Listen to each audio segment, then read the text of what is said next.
Welcome back to Question Period. Before the break, we brought you part one of our conversation with Conservative leader Pierre Poilievre. Here's part two. I do want to talk about inflation because we've got new numbers out from Statistics Canada this week, in particular about grocery prices, and you flagged some of it right there. Another 4.7% higher in this November than it was last November. You have consistently laid the blame for that at the Prime Minister's feet. You've also more specifically blamed high government spending, big government deficits, which this deficit objectively is very high. If that were the case, though, wouldn't core inflation also be increasing at the same rate as those grocery prices? It is increasing. It's been between 2.8 and 3% ever since Mr. Carney became Prime Minister, which is not, the target is 2. When it's at 3, that's not 1% higher, that's 50% higher. And people feel that in higher costs for food is the worst offender right now, of course, 4.7 or 4.8%. But not only food, other basic essentials are going up. Rent has been going up. The cost of fuel, if you take out the temporary effect of the carbon tax, has been going up. So Canadians can't afford this government. And it's very simple. When you're creating cash faster than you're creating the stuff cash buys, you have inflation. And that is one of the reasons why prices continue to rise. And for many people, rise faster than their incomes. It's why we have a record number of people lined up at food banks. It's why we meet people every single day who tell me they simply cannot afford to put food on the table anymore. People with jobs who work 50, 60 hours a week are going to food banks for the first time in their lives because of the higher cost that this Liberal government is imposing, yes, through its deficits, but also through its hidden grocery taxes. I want to unpack some of that because I understand exactly what you mean about people. They approach us, they talk about this as well. We represent it on our newscast and we talk about it frequently. And it is not to take away from that I ask you questions about the policies you say would ameliorate that situation for them. But when I pose to you the difference between food inflation, for example, and regular inflation, the core inflation number in November is down 2.8%. As you said, it was originally 3%. Which is what's the target? The target is between 2 and 3%. It is within the target range right now, inflation. I'm just saying the difference between food and like if it were all government spending, wouldn't it all be out of control? And it's not. There are other factors at play, including those detailed by Statistics Canada in the report released this week. Things like weather conditions, cattle supply, things like that. So first of all, the target is not between 2 and 3%. The target is 2%. The range is 1 to 3. And we're at the top of the range and on the verge of going over it. For food prices, it's 4.8. And Canadians will be forced to spend an extra $1,000 next year on groceries for a total of $17,600, an almost unbelievable amount of money, an amount that has doubled under the Liberal government. It is true that that inflation is too high across the board. Food is worse. Now, why is inflation high across the board? Because the government is running a $78 billion deficit. They're creating more cash. That bids up the price of goods. Why is food worse? Because on top of the monetary inflation of printing money, you've got a bunch of extra hidden taxes. You've got the industrial carbon tax, which applies on farm equipment, fertilizer, food processors. You've got the food packaging tax. They're banning single-use plastics. Sounds like a nice idea until you learn that it makes food go bad 4 days faster, and all that food waste goes on your grocery bill. Then you've got the fuel standard tax, which is going to hit 7 cents a liter next year. That hits farmers. There's no farm exemption on that, by the way. Even the horrible carbon tax, at least they had a colored fuel exemption for farm equipment. This is going to be a tax directly on tractors and combines and on the truckers that bring us food. And then, of course, you've got the deficit. So all of these things these are all Liberal policies that drive up the cost of food and everything else, and that's why we need to cut the taxes, but also cut the wasteful spending to bring down that crazy deficit. But two of those things that you flagged, for example, the packaging stuff that's about to come, the clean fuel regulations, all of those are things that are to come into effect in the future at the level that you have described and that all your press releases talk about. That's not actually what's happening right now. So are you not misrepresenting, again, the truth, the full picture? Like you want Canadians to believe everything is the government's fault. Some of it is, but not all of it. So those things are in place right now. The industrial carbon tax is in place right now. But your own language said is going to be.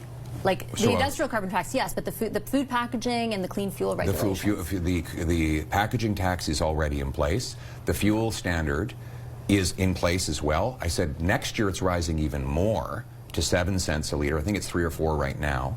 So these policies are in place already. You're right to say they are going to get worse the longer the Liberals are in power, because they have an accelerator on all of those taxes, but they are in place right now and they have real costs today. But is it fair to say that it's just that stuff? Like, why isn't Statistics Canada, who used to, for example, isolate the carbon tax and driving up the price of gasoline, and be honest with Canadians about that, why are they not saying, here are all the things that the government is doing that is wrong, that is leading to these excessive prices? Instead, they're very specific in highlighting higher beef prices have been driven in part by lower cattle inventories in North America. Coffee prices have been impacted by adverse weather conditions in growing regions. Like, there are other reasons, and you don't want to concede that at all. Well, if there were just a bunch of sporadic reasons that are scattered across the world, then you would presume there would be other things that would favor price reductions and cancel them out. But it's not just coffee and beef and lettuce. It's the groceries across the board are more expensive. It doesn't matter if you're buying a loaf of bread or a bag of peanuts, you're paying more for everything, vastly more. And let's be clear, the cost of groceries for a family of 4 has roughly doubled under this Liberal government. That's not because there was a 1-year drought for coffee bean growers in Brazil this year. This has been a consistent trend since the Liberal government took office, and in particular in the last 5 years, while Carney was Trudeau's economic advisor, while they started printing money and accelerating their tax increases on fuel and energy, that is when we have started to see the worst inflation, just as I predicted we would, and it will get worse as long as they keep taxing and spending money that Canadians can't afford. So let me maybe get you on the record then, Mr. Poilievre. If you, as promised, remove all of these, just as you said you would remove the consumer carbon price, will groceries become cheap? Food should be really cheap in Canada because we have the most farmland anywhere. I think the 5th most farmland anywhere in the world. This is what's so frustrating. Everything should be dirt cheap in Canada because we have the most dirt. We have the most dirt to grow food on, the most dirt to build houses on, the most dirt to produce energy from, we have the 3rd biggest supply of oil. It should be cheap to buy these things in Canada. We should be the most affordable country in the world, yet why are we one of the most expensive? Government, taxes on home building, taxes on energy, government money printing, blocking us from producing our resources, which artificially suppresses the Canadian dollar. And when you have a weak dollar, you have less buying power. The cost of living crisis is entirely government made, and that is what is so frustrating about it. Respectfully, though, my question was, if you remove, as you allege, all of these policies that are the sole contributor to inflation, which I counter, I don't know if that's the whole picture, but let's say what you say is true, and they all are. And you're Prime Minister, and you do all that, will Canadians have cheap food prices? Savings. Because when the carbon price was removed, they did not. Because they brought in They didn't 2 or bring 3 it in, other they already carbon had taxes. it. We litigated this before. Yes, but they're increasing, and you can't. So the Liberals take one hand out of your right pocket and put 2 or 3 hands in your left pocket, and they ask you to thank them for it. I said I would axe all of the carbon taxes, and I would cut other taxes as well, and that's how we're going to make life affordable. And I wouldn't be running a $78 billion money printing deficit right now. I would be bringing the deficit down. So it is the cost of government is driving up the cost of living. That's why Canadians cannot afford to live. And it's precisely why Conservatives are calling for an affordable government so that Canadians can have an affordable life. I've gone over my allotted time. I apologize. One final question, if you'll permit me, on the palace intrigue. If you do ultimately lose another MP and the Liberals form a majority, will you stay on as leader?